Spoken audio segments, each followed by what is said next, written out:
I woke up after taking my nap with my beloved. Soon, seeing Shuichi was already up. He was just looking at me with a smile on his face. I felt my face increase in temperature. How long has he been looking at me?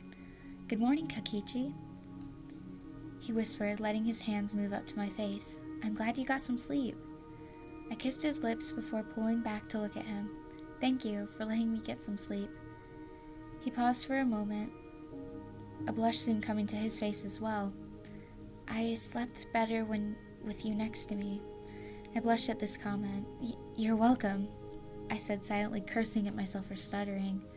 Shuichi pulled me close to him and buried his face into my neck. You're just so cute, Kichi. I wrapped my arms around his neck, not wanting him to see me blushing more than he already was. I didn't say anything. I just looked over to the clock. I noticed it was already 7 p.m. Shuichi, we should go and eat something. I felt my stomach twitch at the thought of having to eat again. I shrugged it off, knowing I had to eat whether I wanted to or not. Are you nervous about having to eat? He asked, gently putting his hand around my waist, caressing the skin on my hip. Yeah. I didn't want to mention that every time I have to eat, I feel so fat, so selfish. I'm sorry that you are nervous about that. I want you to know that I'll love you no matter what you look like. Because no matter what, I think you are the most beautiful thing in the world, Shuichi said, placing a kiss on my forehead and eyelids before facing me again. But Shu, what if... I started, only to be cut off by his hand over my mouth. No, you can't change my mind. I love you no matter what. He looked serious, too serious. It made me jump. You're so perfect, I whispered, cupping his face with my hands. My own little Shu is my world. I get to hold him in my hands. I gushed at how cute he was. This perfect angel. Kichi, I'm not that perfect, he said, whispering at the end of his comment. You are to me. I could tell he was thinking about something about his past. You want to talk about it? I asked, looking over to the clock again. It didn't matter how much time we had, even if it takes all night for him to get everything out. Yeah. He looked away from me and put his hand on mine. He intertwined his fingers into mine, making me feel more concerned because he wasn't looking at me. My parents, I was never enough for them. They were so popular, always acting and going to parties with other popular people. They always forgot about me. I was always left at home alone. He sobbed, moving to sit against the back of my bed. I didn't say anything. I didn't want to interrupt him and make him feel like I didn't care about what he wanted to say. It was the exact opposite. I wanted to know everything about him, his worries, his past, and where he sees us in the future.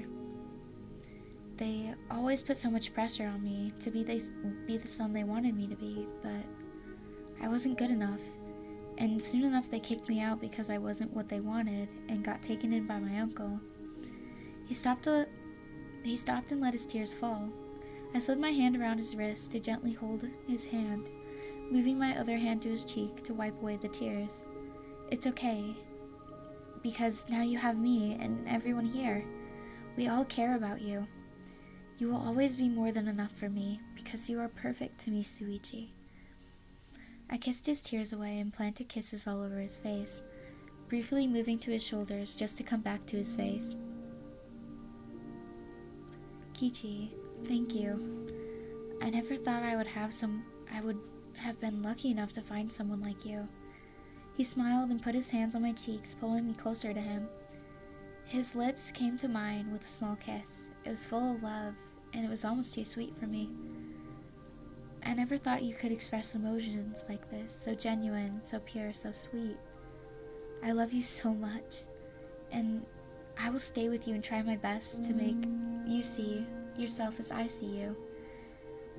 I whispered into his ear, moving my head to his neck. I moved closer to him and sat in his lap, letting his arms come around me. I will try my best to do the same for you, my love, because I love you so much. We stayed there hugging on my bed, content with having Shuichi so close to me, and he was content with having me close to him. We should go and get some dinner. He gave me one last squeeze before he helped me get up. Thanks for listening to me, he said, making sure I wasn't in any pain. Of course, my beloved. Thank you for caring about me so much, I said with a small laugh, making him laugh with me. His adorable laugh made me blush again. I love him so much. His fingers intertwined with mine, and we walked to the dining hall. Maki and Kaito were already there at the table. Seeing the other students in the dining hall just reminded me that we were getting a new motive tonight.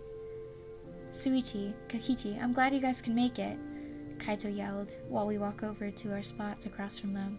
Kaito actually smiled at me, and it wasn't totally forced. This is kinda weird. Maybe that's just because we hate each other. Sorry for taking a minute to get here, Shuichi said, while Kurumi walked over and placed the meals in front of them. It's alright, you still made it, Maki said with a half smile. She was still a little stubborn about showing her emotions. It's fine, I can see why she does. Having to kill others, being forced to kill others can make you feel empty. And that's scarier than feeling too many emotions.